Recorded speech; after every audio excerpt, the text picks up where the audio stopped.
오늘 우리에게 주시는 하나님의 말씀은 창세기 29장 31절에서부터 30장 8절까지의 말씀을 한번 교독하여서 읽어보도록 하겠습니다. 제가 31절부터 읽겠습니다. 여호와께서 레아가 사랑받지 못함을 보시고 그의 태를 여셨으나 라헬은 자녀가 없었더라.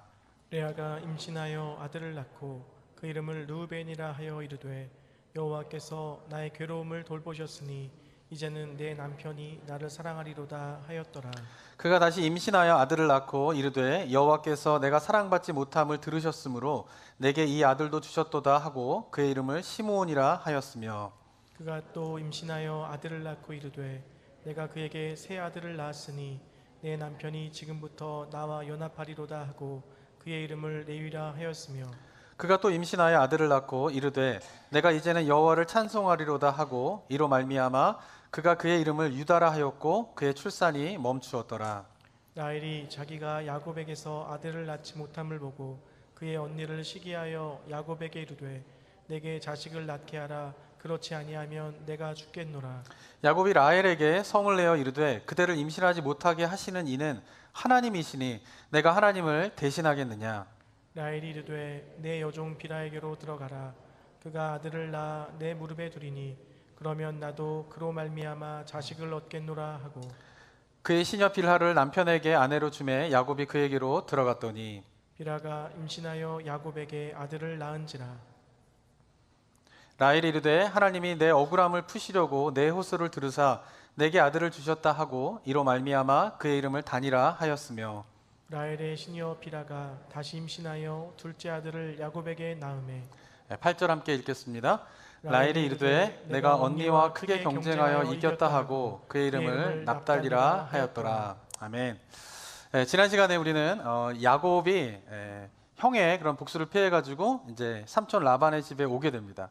형을 속이고 아버지를 속인 야곱이 삼촌 라반의 집에 오게 되면서 삼촌 라반에게 이제 속임을 당하게 되어서 그가 라헬을 얻기 위하여서 7년 동안 열심히 일하였는데 그 기다리던 라헬과 결혼하지 못하고 이제 레아와 첫날밤을 보내게 되는 사건을 우리가 살펴보았습니다.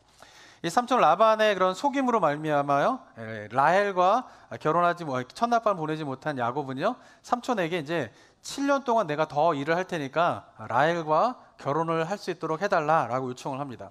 그래서 허락을 받아가지고 7년 동안 이제 일을 하기로 약속을 하고 난 다음에 7일 후에 레아와 결혼한 이후에 7일 후에 라헬과 이제 야곱이 다시 결혼을 하게 됩니다. 그리고 7년을 이제 삼촌을 위해서 더 일하게 되게 되는 것이죠.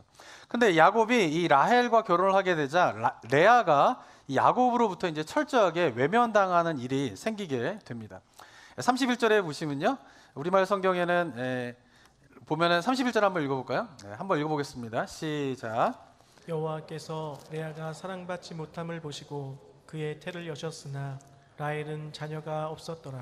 여기 보면 레아가 사랑받지 못함을 보시고 이렇게 완곡한 표현으로 번역이 되어 있지만 원문에 보면 이 사용된 단어가 히브리어 단어가 사나인데 이 사나라고 하는 단어는 다른 본문에서는 미워하다로 번역되는 단어입니다. 그러니까 31절의 의미는 뭐냐면 레아가 미움을 받아서 이렇게 번역하는 것이 직역의 의미라고 볼 수 있게 되는 것이죠. 그러니까 야곱이 라헬과 결혼하고 난 이후에 레아에게 마음을 완전히 닫은 채 이제 지내게 되게 되는 것이죠. 그런 가운데에서 이제 사랑을 받지 못했던 레아를 하나님께서 태를 여셔가지고 아들을 이제 낳게 되는데 그 아들이 누구냐면은 르우벤, 시므온, 레위, 이제 유다 4명의 아들을 이제 낳게 됩니다. 근데 레아가 이렇게 야곱의 아들을 낳는 동안에 라헬은 임신을 하지 못하게 돼요. 그러자 야곱에게 라헬이 제안을 하게 되는데 그게 3절에 보면 나와 있습니다. 30절 한번 3절 또 읽어볼까요? 시작. 라헬이 이르되 내 여종 비라에게로 들어가라. 그가 아들을 낳아 내 무릎에 두리니 그러면 나도 그로 말미암아 자식을 얻겠노라 하고. 네, 아기를 낳지 못하는 라헬이요 야곱에게 어떤 제안을 하게 되냐면요 자기의 몸종인 빌하를 대신 이제 야곱의 침실에 들여보내서 빌하를 통하여서 아들을 낳으려고 이제 제안을 하게 됩니다. 그렇게 해서 낳게 되는 아들이 이제 5째 단을 낳게 되고요. 그리고 6째 납달리까지 낳게 됩니다. 라헬의 몸종인 빌하가 이제 아기를 낳게 되자 레아가 또 가만히 있을 수 없죠. 그래서 레아가 어떻게 됩니까? 자신의 몸종인 또 실바를 야곱에게 드리게 되고 그렇게 해서 낳은 아들이 7째 갓 그리고 8째 아셀을 이제 낳게 됩니다. 그래서 한번 가계도를 보시면요. 레아가 이렇게 4명을 낳게 되고요.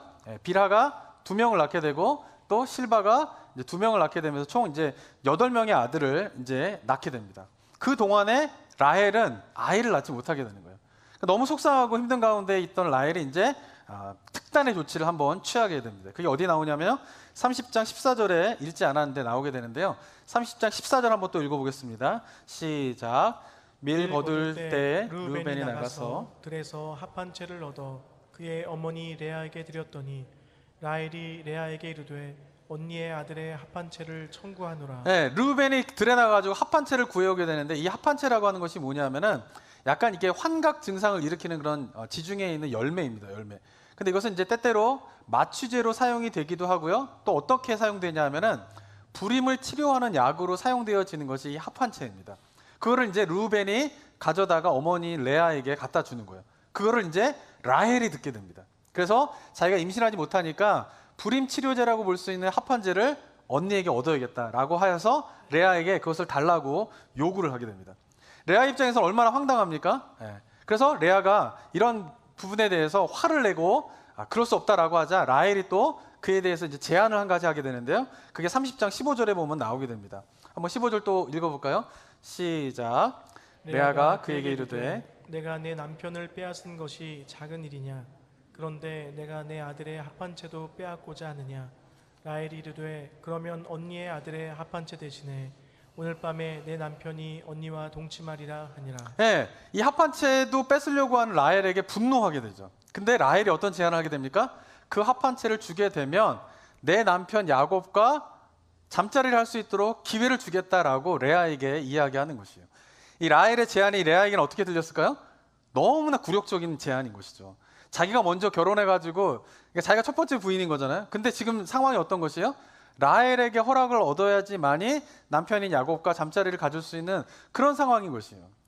레아 입장에서는 라헬의 제안이 너무나 굴욕적인 제안이었을 거예요. 그런데 레아는 어떻게 해요? 이 라헬의 굴욕적인 제안을 받아들입니다. 왜냐하면 그렇게 해서라도 남편과 잠자리를 가지면서 아이를 낳으려고 하는 그런 마음이 레아에겐 있었기 때문에 그런 것입니다. 그래서 9번째인 이사갈과 10번째인 스불론을 낳게 되고 그리고 성경 본문에 보면 30장에 보면 딸 디나도 낳게 되었다라고 이제 성경은 기록하고 있습니다. 근데 이렇게 아들을 낳는 동안에 안타깝게도 라헬은 임신을 하지 못하게 돼요. 그 합한채를 먹었지만 성경이 정확하게 나와 있지 않지만 아무데도 사용이 있겠죠? 근데 그거를 사용하여도 어떻게 됩니까? 아이를 낳지 못하게 됩니다. 그리고 오랜 시간이 지난 후에 드디어 라헬이 아들을 낳게 되는데 그 아들의 이름이 누구입니까? 바로 요셉인 것이죠. 그래서 정리해 보면은 이렇게 정리가 됩니다. 화면을 좀 보여주시면요. 레아가 이제 6명의 아들을 이제 낳게 되고요.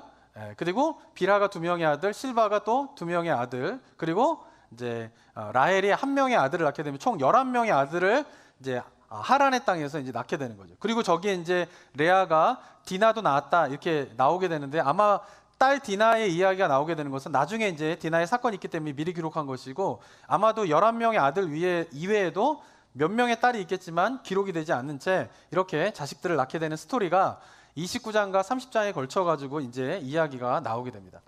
자, 그런데 제가 간략하게 설명을 드렸지만은 야곱이 이 4명의 아내를 통하여서 11명의 아들을 낳는 그 과정을 보면은 어떻습니까? 하나님이 택한 사람의 가정이라고 보기에는 너무나 인간적인 모습이 가득한 모습이에요. 그죠? 어떻습니까? 야곱이 자녀를 낳는 과정 속에서 라헬과 레아가 서로 경쟁을 하게 됩니다. 그리고 그 경쟁을 통하여서 자기가 원하는 남편을 차지하기 위해서 권모술수를 막 쓰는 거예요. 몸종까지 서로 남편에게 제공을 하게 되면서 어떻게 해요? 야곱은 생각하지도 못한 아내가 4명이 되는 것이죠. 그런데 하나님의 결혼의 법칙은 무엇입니까? 창세기 1장에 보면은 아담과 하와가 결혼하는 거예요. 한 여자와 한 남자가 결혼하게 되는 것이에요. 그런데 어떻게 됩니까? 야곱은 4명이나 아내를 거느리게 되는 것이죠. 이것은 분명 하나님의 뜻에 맞지 않는 결혼의 모습이에요. 그런데 그 일이 하나님이 택한 야곱의 가정 가운데에서 일어나고 있다라고 하는 것이죠. 너무나 지극히 인간적인 모습으로 이들이 이렇게 서로 경쟁하고 권모술수를 하게 되는 이유가 무엇 때문이냐면 바로 야곱의 편애 때문이에요. 편애 때문에. 레아가 야곱과 결혼한 것이 레아의 잘못입니까? 아니란 말이에요. 삼촌 라반이 그렇게 한 것이에요. 그런데 야곱은 레아를 사랑하지 않아요. 그리고 끝까지 라헬만 사랑하게 되면서 아내들 가운데에서 편애를 하면서 그 속에서 문제를 일으키게 되는 것이죠. 근데 아이러니컬한 것은 뭐냐 하면은 야곱이 고향을 떠나서 삼촌 라반이 있는 하란 땅까지 도망오게 된 이유가 무엇 때문입니까?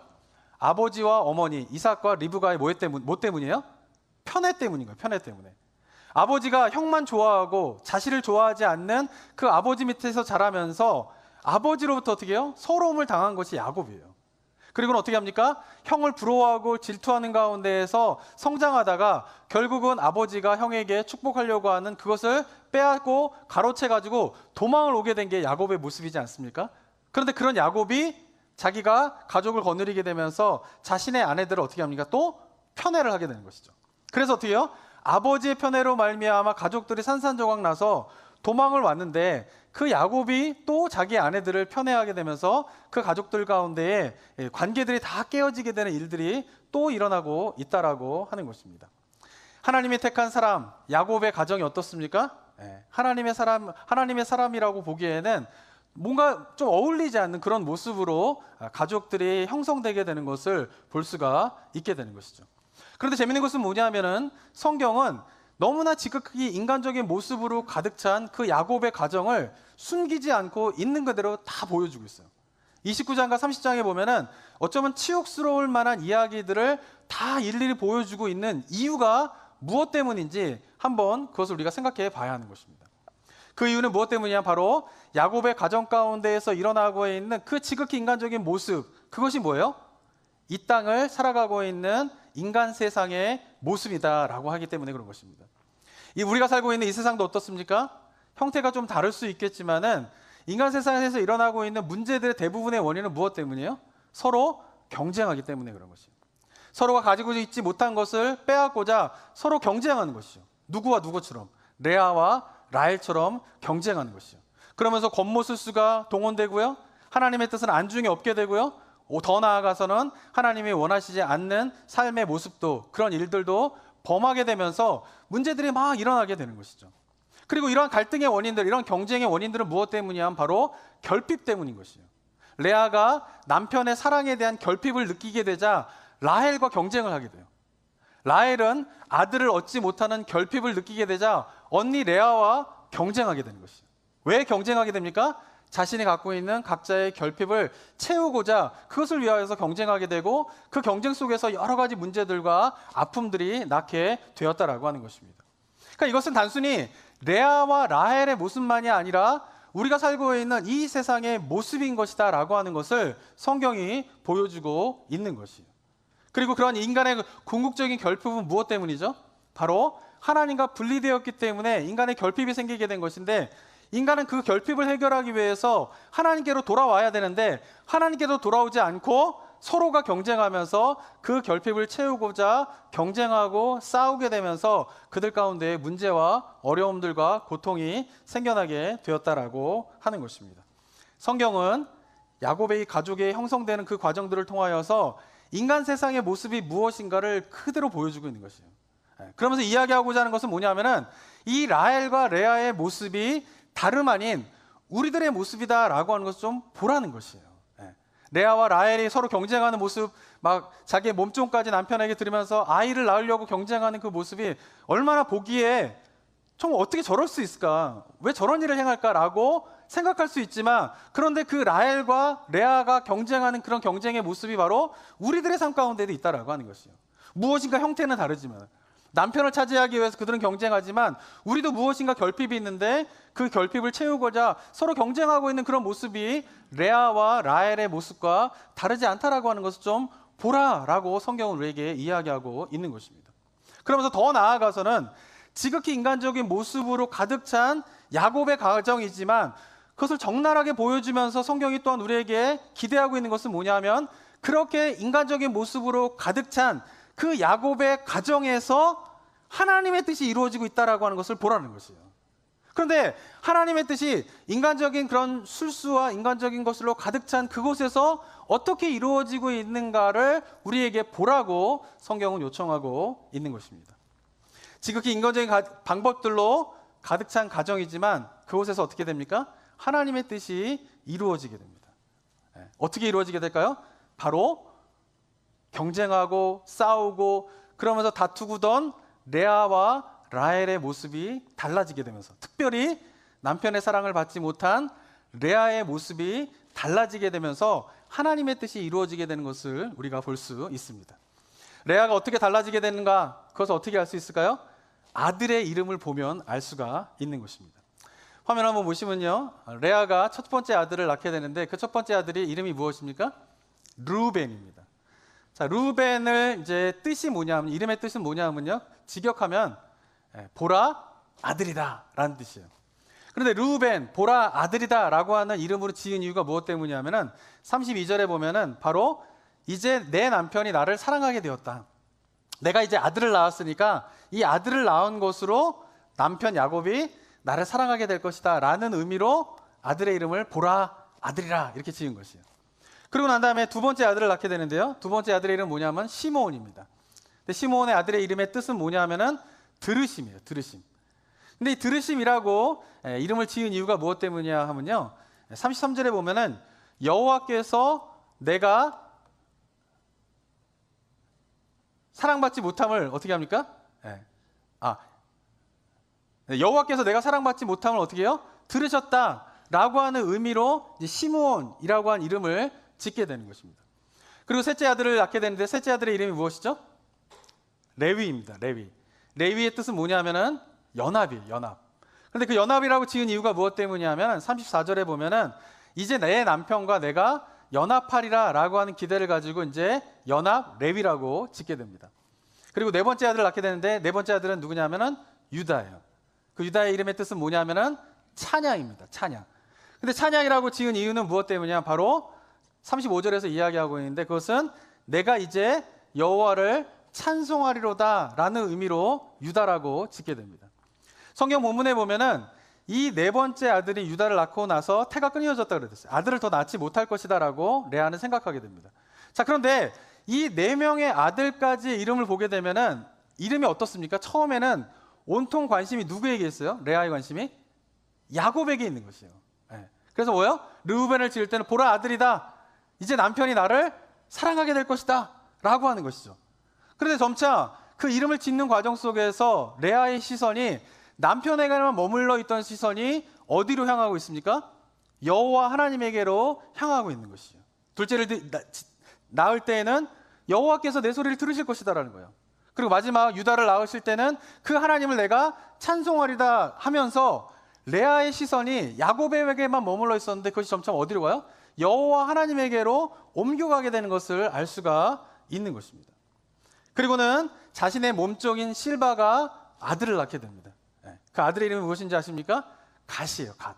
근데 그 아들의 이름에 갓이라고 하는 이름의 뜻은 뭐냐면은 복되도다라고 하는 것이에요. 그리고 그 몸종이 또 아들을 낳게 되는데 그 아들의 이름은 아셀입니다. 아셀의 이름의 뜻은 뭐냐면 바로 기쁘도다라고 하는 뜻이에요. 몸종의 아들을 낳았다면 그 아들의 이름을 누가 붙여줬을까요? 레아가 붙여줬을 거예요. 왜냐하면 자신의 몸종이 낳은 자식은 누구의 자식이에요? 아들이에요? 주인의 아들이에요. 주인의 아들. 몸종의 아들이 아니에요. 레아의 아들인 것이에요. 그렇기 때문에 레아가 아마 이름을 붙여줬을 것이에요. 근데 그 붙여진 이름이 뭐냐 하면은 복되도다, 기쁘도다예요. 레아가 이 이름을 붙이면서 누구로부터 복을 받고 누구로부터 기쁨을 얻었다라고 생각하면서 두 아들의 이름을 지었을까요? 여호와 하나님으로부터 복을 받았고 여호와 하나님으로부터 내가 기쁨을 얻었다라고 하는 의미로 두 아들의 이름을 지었을 것이에요. 그리고 이 합한 채를 거래함으로 말미암아 아들을 더 낳게 되는데 그 아들의 이름이 뭐냐면은 이사갈이에요. 이사갈의 이름의 뜻은 무엇일까요? 바로 상급입니다. 상급. 상급을 누구로부터 받았다고 레아가 생각하면서 아들의 이름을 지었을까요? 남편 야곱으로부터 상급을 받았다라고 생각할까요? 아니죠. 누구로부터 상급을 받았다라고 생각하면서 아들의 이름을 이사갈이라고 지었을까요? 여호와 하나님으로부터 내가 상급을 받았다라는 의미로 이사갈이라고 이름을 짓게 되었다라고 하는 것입니다. 보면은 이 아들을 낳는데 그 아들의 이름을 레아가 붙이는데 그 아들의 이름을 붙일 때마다 레아의 시선이 처음에는 온통 남편의 사랑을 받고 라헬을 이기려고 하는 그런 경쟁적인 마음에서 벗어나서 점차 누구에게로 향하고 있는 것을 우리가 볼 수 있습니까? 바로 여호와 하나님에게로 레아의 시선이 옮겨지고 있구나라고 하는 것을 우리가 알 수 있는 것이에요. 레아의 삶이 어땠습니까? 남편의 사랑을 받지 못해서 외롭고 서럽고 고단한 삶이었어요. 그렇지만 레아는 라헬이 누리지 못한 축복을 받게 됩니다. 그것은 뭐냐면 8명의 아들을 갖게 되는 것이, 몸종까지 포함해서. 고대 사회에서 아들을 8명을 낳았다? 그것은 신의 축복을 받은 사람의 여인의 대표적인 모습인 것이에요. 뿐만 아니라 거기서 더 나아가서 8명의 아들만 낳은 것에서 더 나아가서 레아는 온통 야곱만을 바라보고 있던 그의 시선이 점차 어떻게 돼요? 여호와 하나님에게로 옮겨지게 되는 성숙함의 모습들로 변화되어지는 그 모습을 우리가 보면서 그가 영적인 축복도 누리게 되었다라고 하는 사실을 알게 되는 것입니다. 야곱의 편애로 서럽고 외로운 삶을 살았지만, 그러나 레아의 삶은 그냥 외롭고 서러운 삶으로 끝나버린 것이 아니라 그 속에서 8명의 아들을 낳은 축복을 받게 되고, 더 나아가서는 그녀의 시선이 야곱에게서 여호와께로 옮겨지는 그러한 놀라운 영적인 축복을 받게 되었다라고 하는 것입니다. 이것이 바로 죄악된 인간 세상에서 하나님께서 일하시는 방법인 것이에요. 성경에서 왜 야곱의 이야기를 지극히 인간적인 모습들을 그대로 보여줍니까? 그 속에서 뭐예요? 레아가 성장하고 있는 성숙해지는 모습을 보여주기 위함이다라고 하는 것입니다. 우리가 하나님께서 어떻게 일하시는가라고 하는 것을 우리가 잘 생각해야 합니다. 성경은 분명히 우리가 하나님을 믿을 때에 복을 받게 된다라고 약속하고 계세요. 그런데 우리가 하나님으로부터 복을 받게 된다라고 하는 말을 우리가 어떻게 비슷한 의미로 생각하냐 하면은, 하나님으로부터 복을 받으면 고난과 어려움이 없게 된다라는 의미를 같은 의미로 생각하는 경우가 있어요. 복을 받으면 어떻습니까? 아프면 안 되는 거죠. 복을 받으면 어떻습니까? 실패하면 안 되는 것이죠. 복을 받으면 어떻습니까? 성공해야 하는 것이죠. 그것이 뭐예요? 하나님으로부터 복 받은 사람은 그런 문제와 어려움이 없는 것이다 라고 동일하게 생각을 하게 되는 것이에요. 그런데 기억해야 할 것은, 이것은 성경에서 이야기하는 복의 개념이 아니라는 것이에요. 이것은 무슨 개념입니까? 지극히 샤머님적인 복의 개념인 것이에요. 근데 그리스도인들이 성경을 보면서 하나님으로부터 복을 받는다라고 했을 때에 이 샤머니즘적인 복의 개념을 그대로 대치해서 생각을 하게 되는 거예요. 그래서 하나님으로부터 복 받으면 아프지도 않아야 되고, 실패도 없어야 되고, 성공해야 되고, 자기가 원하는 것은 다 얻을 수 있어야지만이 복을 받는다라고 생각을 하는 것이죠. 그러면서 하나님에 대해서 어떻게 생각하냐면은, 마치 하나님은 우리에게 복 주시는 그 하나님을 어떻게 생각하냐면, 인간의 죄악으로 물든 이 세상 속에서 죄로 말미암아 여러 가지 문제들과 어려움들이 생겨나는데, 그 모든 것들이 발생하지 않도록 미리 막아주시는 분으로 생각한다라고 하는 것입니다. 우리 인간이 살아가는 이 세상에서 죄로 인하여서 생겨나는 문제와 이런 것들이 일어날 수밖에 없는데, 하나님은 그런 것들을 막아주심으로 우리에게 복 주시는 분이다라고 생각을 하게 되는 것이에요. 그래서 성경 어떻게 이야기합니까? 하나님으로부터 받는 복된 삶은 이렇게 죄로 말미암아 발생하는 여러 가지 문제들과 고난이 생기지 않도록 하나님이 다 그것을 막아주는 가운데에서 복 주시는 게 아니라, 그런 일들이 다 벌어지는데 그럼에도 불구하고 그런 일들 속에서 하나님께서 그 뜻을 이루어 가신다라고 하는 것이 성경에서 하나님이 일하시는 방법이라는 것이에요. 하나님이 그 상황 속에서 하나님의 뜻을 이뤄간다라고 하는 의미가 무엇일까요? 그것은 바로 그의 백성들이 성숙해지게 되는 것이에요. 성숙해지는 것이에요. 성숙해진다라고 하는 것은 무엇일까요?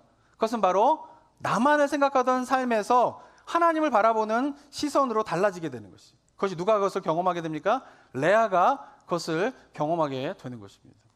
아이들이 어떻습니까? 미성숙합니다. 그죠? 그래서 아이들이 어떻게 해요? 맨날 싸워요. 아이들 키워보신 분들은 아시겠지만, 너무 오래돼서 기억 안 나시는 분도 계시죠? 손주들 보시면 아시죠? 근데 손주들은 뭐 하루 이틀 보면 예쁘죠. 근데 매일매일 보면은 지겹죠. 그죠?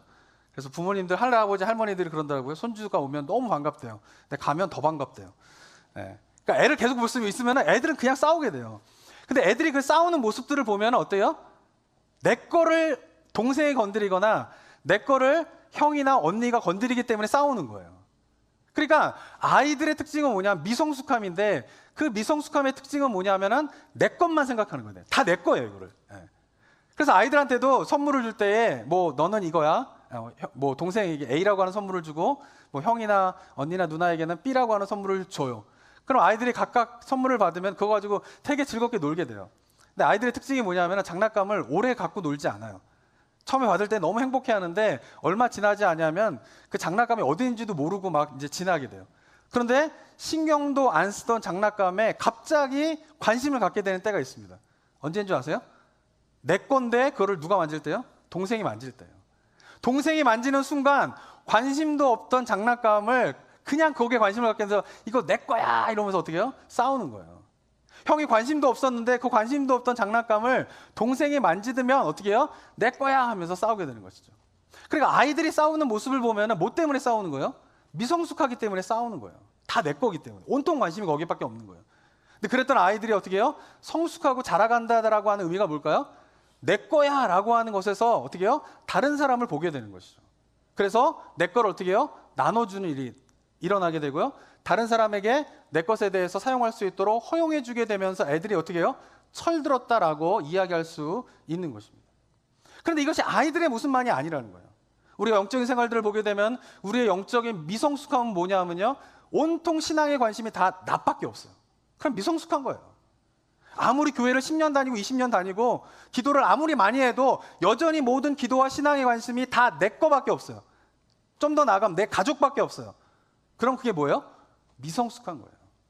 그래서 성숙한다라고 하는 것은 뭐냐면은 내 거, 내 가족만의 온통 시선이 빼앗겨서 살던 사람이 성숙해지게 되면 어떻게 됩니까? 레아처럼 하나님을 바라보게 되는 거예요.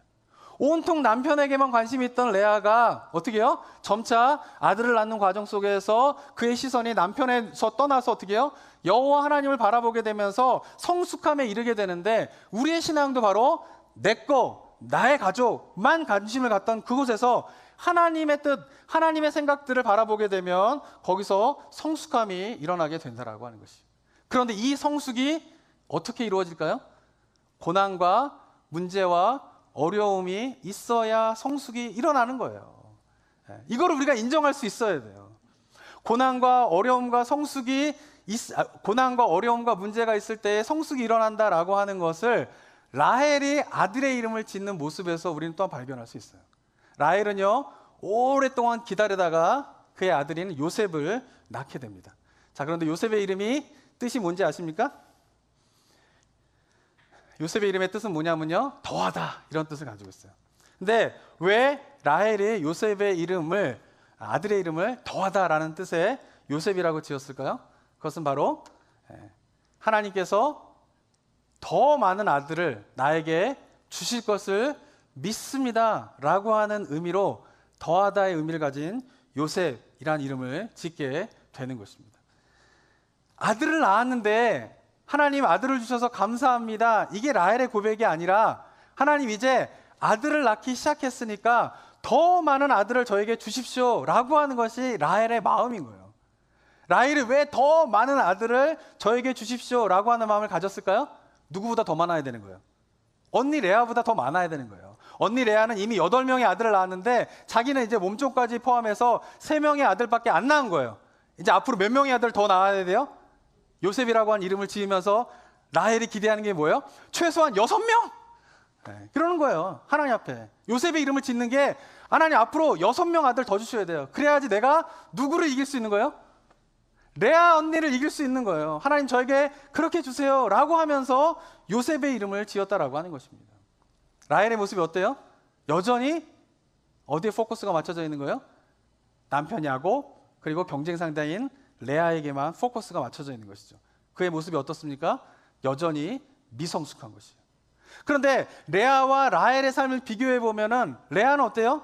남편의 사랑을 받지 못하고 동생에게 허락을 받아야지만이 남편과 잠자리를 할 수 있는 그런 비참한 삶을 살아가게 되는 거예요.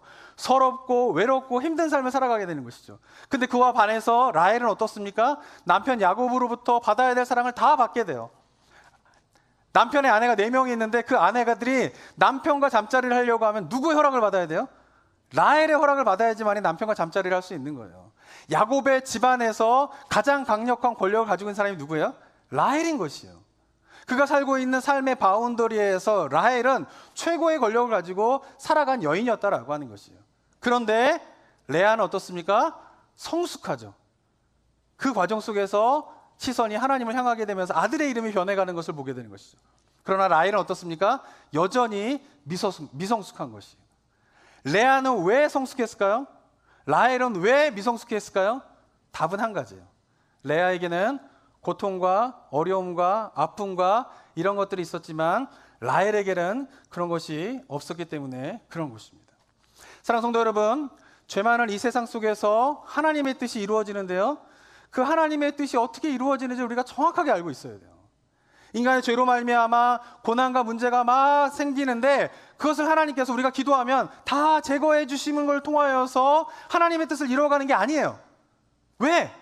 그런 것들을 다 제거해 주시면서 하나님의 뜻을 이루어가지 않는 이유는 그것을 다 제거해 준다고 우리가 성숙하는 게 아니기 때문입니다.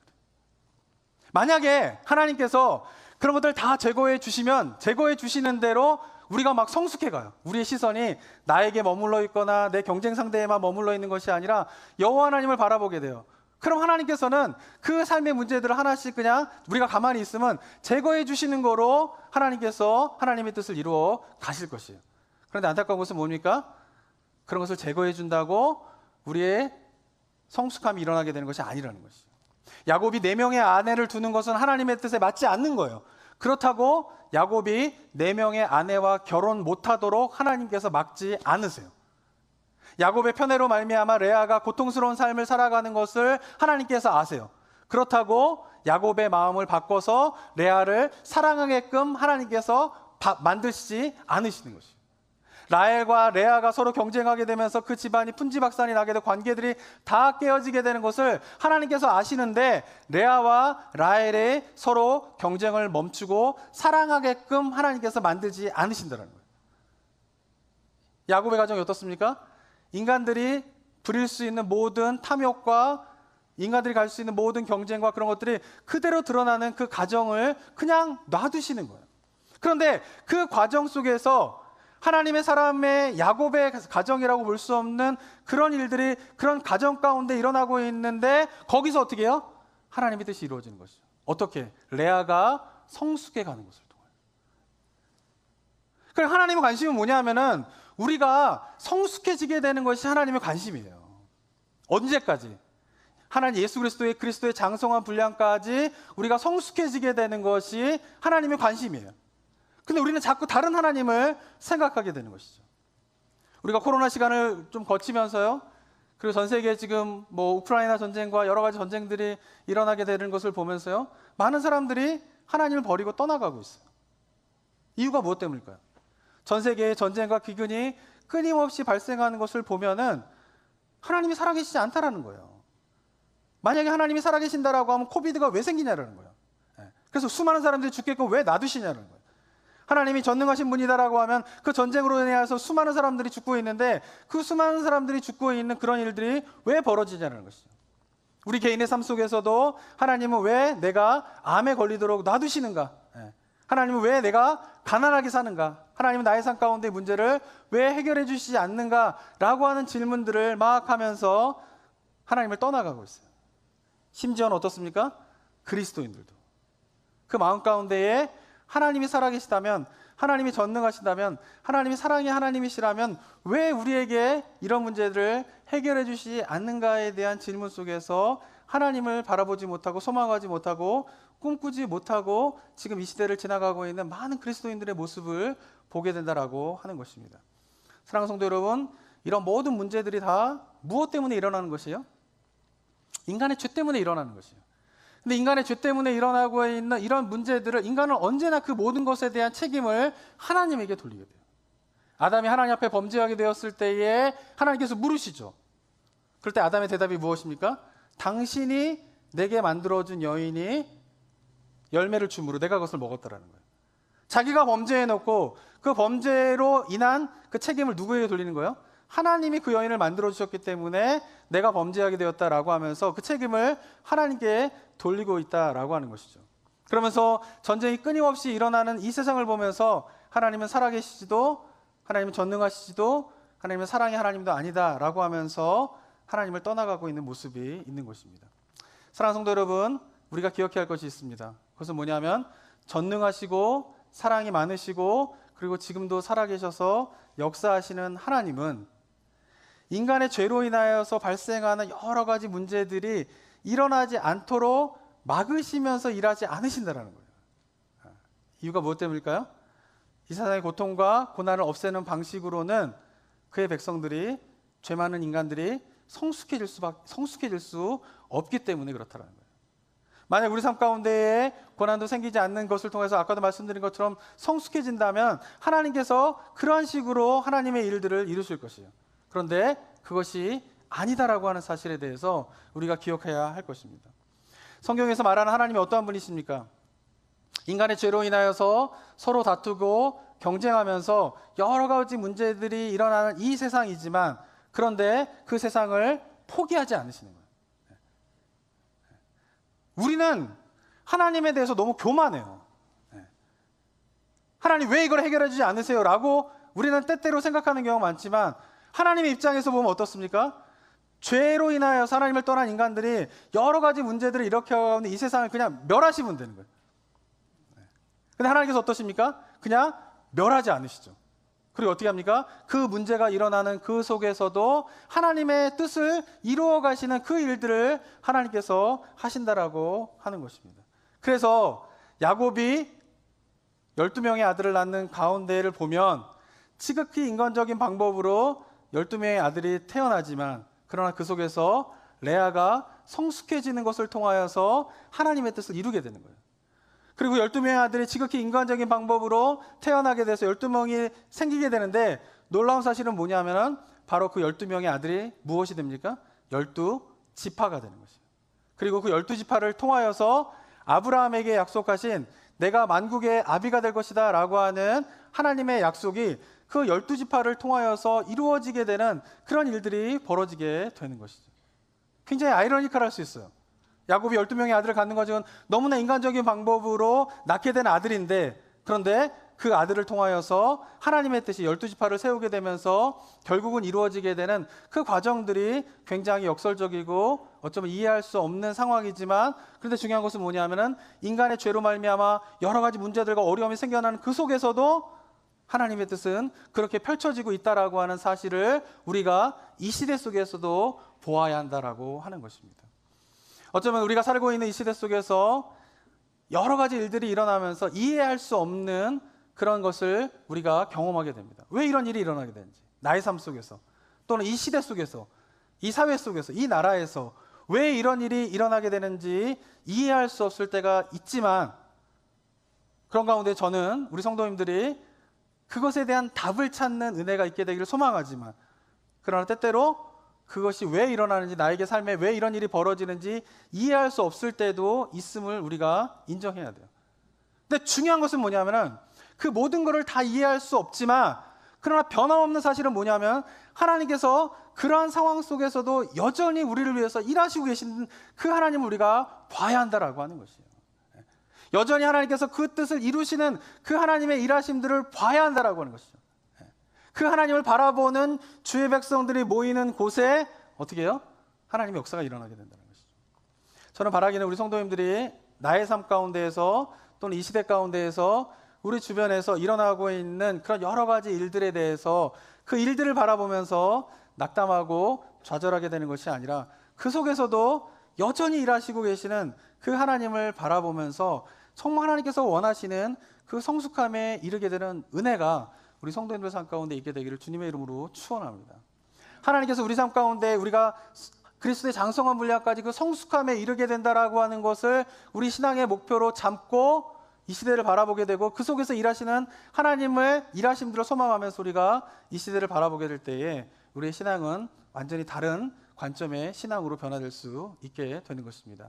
바라기는 우리 성도님들 삶 가운데에 그러한 성숙함들, 그런 하나님에 대한 소망들을 잃어버리지 않고 살아가는 은혜가 있게 되기를 주님의 이름으로 축원합니다.